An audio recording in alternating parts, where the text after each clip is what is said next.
नमस्कार दोस्तों। आज मैं एक ऐसे विषय पर चर्चा लेके आया हूँ जो कुछ हट कर है। अधिकांश लोग कहते हैं कि हमारा दाना पानी या हमारा लालन पोषण हमारी जन्मभूमि या मातृभूमि पर नहीं है। कहने का तात्पर्य है कि किसी किसी जातक की कुंडली में वह चाहकर भी अपनी मातृभूमि या जन्मभूमि पर स्थायित्व लेकर वहाँ पर रोजगार पालन लालन पालन पोषण अपने परिवार का या स्वयं का नहीं कर सकता है।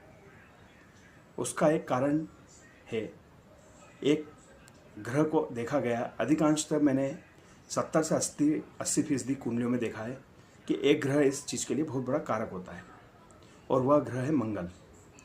मंगल धरती पुत्र है और मंगल जन्म स्थान कारक है। एक तरीके से अगर मंगल 12वें भाव में अगर अकेले बैठे हैं, चाहे किसी और अन्य ग्रह के साथ युति कंजक्शन में बैठे हैं, तो वह व्यक्ति को एक तरीके से उसका रोजगार और व्यवसाय व्यापार उसको दूर विदेश में या अलग कल्चर में जाकर स्थापित करवाएंगे।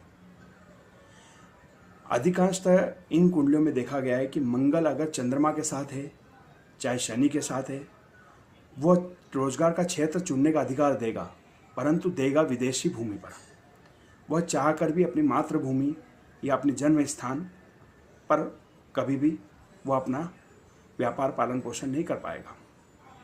जितना वो अपने परिवार से या उस स्थान से दूर रहेगा, उतना ही उसकी तरक्की होगी, और जितना ही वो अपने उस स्थान को नहीं छोड़ेगा तो वह पिछड़ता जाएगा। अधिकांश तो मैंने ऐसी कुंडलियों में देखा है कि मंगल 12वें भाव में लोगों को अलग कल्चर या अलग विदेश भूमि पर स्थापित कर उनका लालन पोषण करवाया और उन्होंने बाहर जाकर बहुत सी तरक्की की।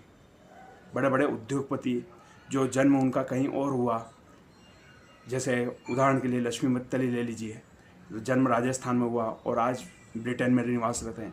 ऐसे अनेक उद्योगपति है जो जिनका जन्म स्थान कहीं और है और व्यापार व्यवसाय उनका अलग शहर में या अलग कल्चर में या अलग देश विदेश में रहे।